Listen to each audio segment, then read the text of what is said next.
हरे कृष्णा। ये जीवन अत्यंत छोटा है। नहीं जानते आप कितने श्वास इस शरीर में बचे हुए हैं। लेकिन हम भाग्यशाली इसलिए भी हैं क्योंकि हम एकादशी जैसे व्रत का पालन करते हैं। एकादशी के विषय में हमारे शास्त्र कहते हैं, संसार सर्प दुष्टाणाम नराणाम पाप कर्मणाम एकादशी उपवासना सद्य एवं सुखम भवेत। अर्थात संसार रूपी सर्प दुष्ट पापी मनुष्य समूह जब एकादशी के उपवास का पालन करते हैं तो वे तुरंत सुखी हो जाते हैं। इस मनुष्य जीवन और आने वाले आध्यात्मिक गंतव्य दोनों के लिए ही ये एकादशी का व्रत अत्यंत फलदायी है। और फिर इस बार जो एकादशी तिथि आई है वो तो महाभाग्यशाली है, क्योंकि यह महाद्वादशी है जो कि संपूर्ण वर्ष में सिर्फ 8 बार आती है। इसका नाम होता है विजया महाद्वादशी। हमारे शास्त्र कहते हैं कि जब भी ऐसी महाद्वादशी तिथि आए तो व्यक्ति को एकादशी व्रत का पालन द्वादशी के दिन करना चाहिए, और ऐसा करने से उसे एकादशी और द्वादशी दोनों का ही पुण्य फल प्राप्त होता है। तो चलिए आज के इस पावन अवसर पर हम श्रवण करते हैं विजया एकादशी की पौराणिक कथा। एक समय की बात है जब पांडवों में ज्येष्ठ युधिष्ठिर महाराज ने परम भगवान श्री कृष्ण से पूछा, हे वासुदेव, कृपया आप मुझे फाल्गुन मास के कृष्ण पक्ष में आने वाली एकादशी के विषय में बताएं। उसका नाम क्या है और इस एकादशी व्रत का महात्म्य क्या है? कृपया विस्तार पूर्वक मुझे इस विषय में बताएं प्रभु। युधिष्ठिर महाराज की जिज्ञासा सुनकर मदन मोहन श्री कृष्ण ने उत्तर देते हुए कहा, हे राजन, अवश्य ही मैं आपको इस एकादशी के महात्म्य का वर्णन कह सुनाता हूँ। ध्यान पूर्वक सुनिए। फाल्गुन मास के कृष्ण पक्ष में आने वाली इस एकादशी को विजया एकादशी के नाम से जाना जाता है। जो भी व्यक्ति इस एकादशी व्रत का पालन करता है उसे इस भौतिक जीवन में हर प्रकार की सफलता प्राप्त होती है, और इस नश्वर देह का त्याग करने के बाद उसे आध्यात्मिक जगत की प्राप्ति होती है।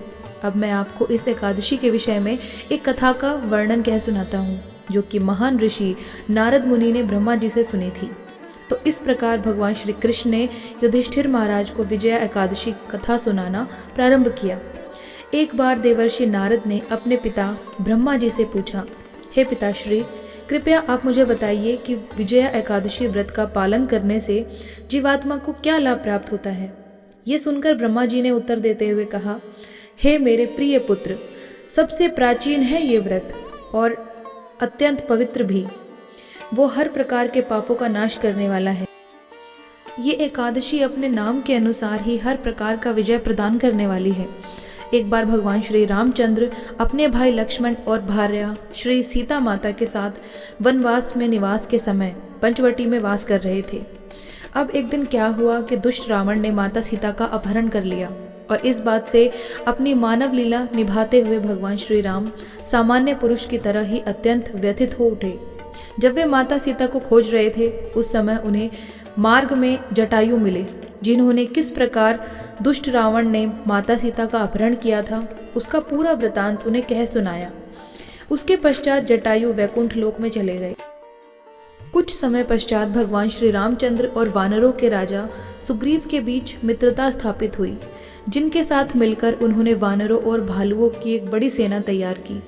श्री राम ने हनुमान को माता सीता की खोज करने के लिए लंका भेजा, जहां हनुमान ने माता सीता को भगवान श्री राम की अंगूठी दिखाई और उनका संदेश भी दिया। वापस आकर हनुमान ने अशोक वाटिका में दुखमय स्थिति में रह रही सीता माता की स्थिति का समाचार श्री रामचंद्र जी को कह सुनाया, और उसके पश्चात भगवान श्री रामचंद्र जी बिना विलंब किए शीघ्र ही दक्षिण के समुद्र की ओर निकल पड़े।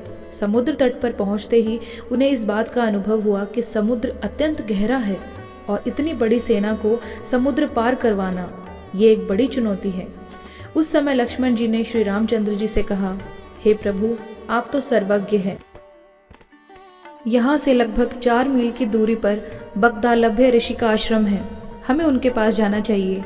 वे अवश्य ही हमें समस्या का कोई न कोई समाधान बताएंगे। लक्ष्मण की बात सुनकर श्री राम और लक्ष्मण बगदालभ्य ऋषि के आश्रम में पहुंचे। वहां जाकर उन्होंने ऋषि को दंडवत प्रणाम किया और प्रार्थना की। भगवान श्री रामचंद्र और उनके सनातन साथी श्री लक्ष्मण को देखकर महान ऋषि बगदालभ्य समझ गए कि ये कोई सामान्य पुरुष नहीं, अपितु परम भगवान परिपूर्ण पुरुषोत्तम स्वयं है। उन्होंने श्री राम को संबोधित करते हुए कहा, हे पुरुषोत्तम, आप मेरे जैसे तुच्छ मानव की कुटिया में किस प्रयोजन से पधारे हैं? मैं आपकी किस प्रकार सेवा कर सकता हूँ?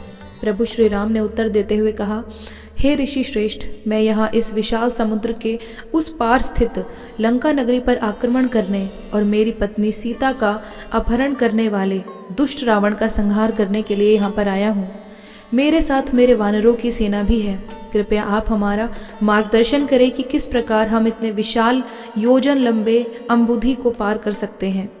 बगदालभ्य ऋषि ने कहा, हे श्री राम, मैं आपको एक ऐसे व्रत के विषय में बताऊंगा जिसका पालन करके आप रावण के ऊपर अवश्य विजय प्राप्त कर पाएंगे और आपकी कीर्ति पताका 10 दिशाओं में लहराएगी। फाल्गुन मास के कृष्ण पक्ष में आने वाली विजया एकादशी का श्रद्धा पूर्वक व्रत पालन करने से आपकी विजय निश्चित है। अब मैं आपको इस व्रत की विधि सुनाता हूँ। दशमी के दिन सोने, चांदी, तांबे अथवा मिट्टी का एक कलश स्थापित करके उस कलश को जल से भरकर आम के पत्तों से उसे सजाइए। उसके ऊपर भगवान नारायण के सुवर्ण विग्रह की स्थापना करें। सप्त धान्य का आसन बनाकर उस पर इस कलश को स्थापित करें और अगले दिन विजया एकादशी पर प्रातः ब्रह्म मुहूर्त में स्नान इत्यादि से स्वच्छ होकर इस कलश की पुनः स्थापना करें। फूलों की माला और चंदन के लेप से उसे सुशोभित करें। कलश के ऊपरी हिस्से में अनार, नारियल और जौ रखें। अब पूर्ण भक्ति भाव और प्रेम पूर्वक इस कलश रूपी विग्रह की पूजा करें। उसे धूप, दीप, चंदन, फूल और प्रसाद अर्पित करें।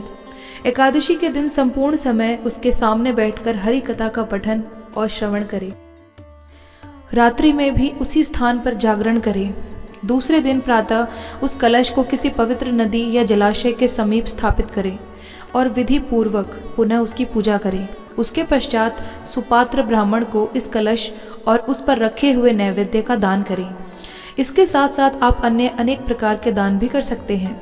इस प्रकार विधि पूर्वक विजया एकादशी व्रत का पालन करने से आपकी विजय अवश्य होगी। अपनी इस कथा को आगे बढ़ाते हुए ब्रह्मा जी ने नारद मुनि से कहा, हे नारद, बगदालभ्य ऋषि के द्वारा दिए गए निर्देश अनुसार श्री रामचंद्र जी ने इस विजया एकादशी का व्रत का पालन किया और लंका पर विजय प्राप्त करके रावण का संहार किया। इस प्रकार जो भी व्यक्ति इस विजया एकादशी के व्रत का पालन करेगा उसे इस भौतिक जीवन में विजय और सफलता प्राप्त होगी और जीवन के अंत में उसे आध्यात्मिक गंतव्य भी प्राप्त होगा। ब्रह्मा जी और नारद मुनि के संवाद का समापन करते हुए भगवान श्री कृष्ण ने युधिष्ठिर महाराज से कहा, हे राजन, जो भी व्यक्ति इस विजया एकादशी कथा का पठन और श्रवण भी करता है उसे वाजपेय यज्ञ का फल प्राप्त होता है। इसलिए मनुष्य को इस विजया एकादशी व्रत का अवश्य पालन करना चाहिए।